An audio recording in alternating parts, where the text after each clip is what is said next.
I made all my friends become actors to get the title sequence for Carpe Diem finished, but it was worth it.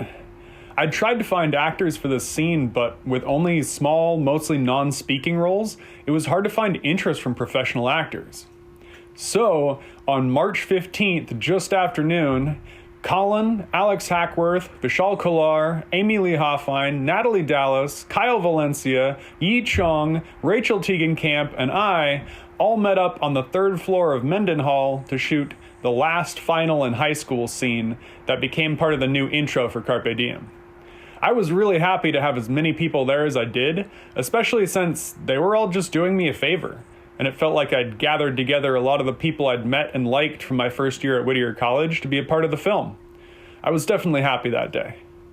I made sure to wear the same clothes that I was wearing in the scene I wanted this to connect to in the film, and I did whatever else I could to try to make everything match up. We got our first shot of the day at 12:42 p.m. with Alex Hackworth as our director of photography. We even got shots on a slider that made me happy about the production value of the film. We were breezing through these shots pretty quickly, so we let people improv a little to see if we got anything funny from it.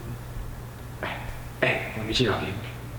No, please, dude, I didn't study. Dude, we're in English class. You can't talk to me. Oh my God. Dude, I'll switch it up. Dude, it's because I'm Asian, isn't it? Mostly. Come on, just copy this person next to you. I really don't want to get in trouble, dude. She's not, dude, she's not the bride. Why? Is she white? Is it without? I copied off her last week. She got me a B-. No, she didn't. She did. Dude, she got like an A in class. She's way smarter than me, dude. Oh my God, please. Dude, please, please. Dude, I'm not that smart, man. I'm gonna get it back. No, don't worry about it. No. Dude, I'm not Asian, man. I'm just, like, dude, just stop. Is she gonna do me like that? Yeah. What are you gonna do about it? Dude, why are you throwing paper balls? Why are you nuts? Hey, dude, why do I stop throwing paper balls? Let me cheat on you. This is... Mama, stop it. Hey, let me cheat on you. Just listen to it.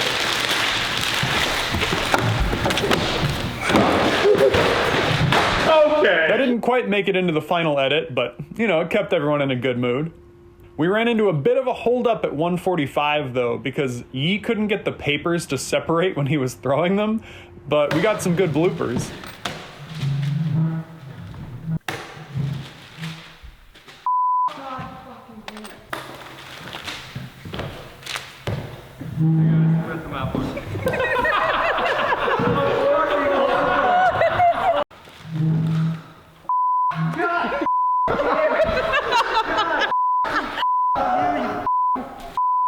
Most of the And then Kyle tried it, and he got it on the first take, so that was the one that ended up in the movie.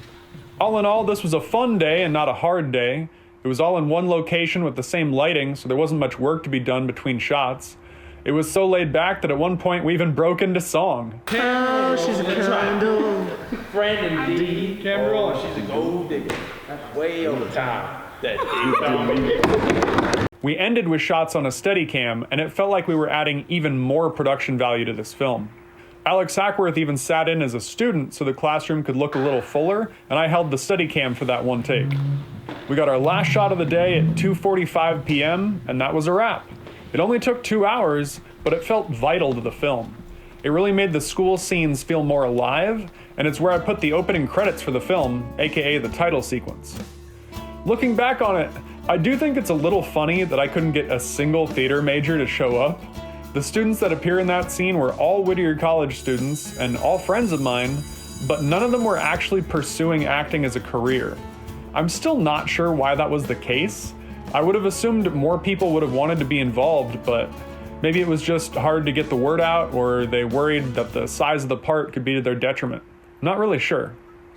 But the lesson I learned from this is that friends can help your dreams come true, which sounds a little cliche or cheesy, but without them, I would have had no camera operator, no actors, and I couldn't afford to hire all those people, so that scene would have just been words on a page. Instead, my friends brought that to life and made it reality, and Carpe Diem was one step closer to being finished. It was funny to see how much the interest in being on camera varied from person to person. For example, Yi didn't really care, was just doing it as a favor, but Rachel was ecstatic to appear in one of my movies.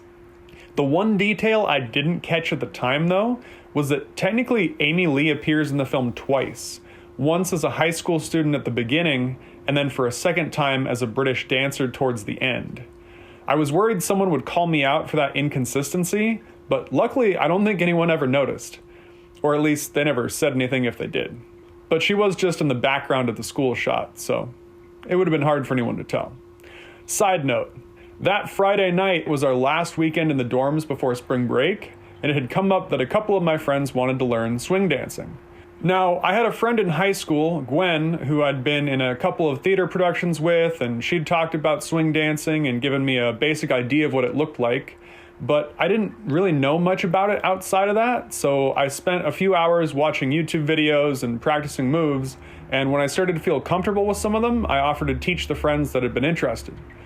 I never told them that I had pretty much only learned in order to teach them, but I was grateful that I'd become a part of the friend group, and they'd been good to me and had just helped me finish scenes for Carpe Diem, so I wanted to show my gratitude to them in a way that wouldn't just be, oh, he's thankful so he bought us, especially because I was not wealthy.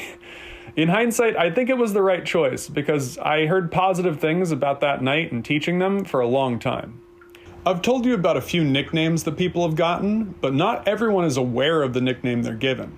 For example, the ALN crew noticed one kid eating breakfast in the cafeteria and saw that he had large arm muscles because he was always wearing tank tops. One of the girls whispered, "Look at his arms," but they didn't know his name. So when they'd run into him in the CI, they eventually started saying things like, "Did you see Arms?" or "Arms is sitting over there." And that became the name he was known by, at least in that friend group.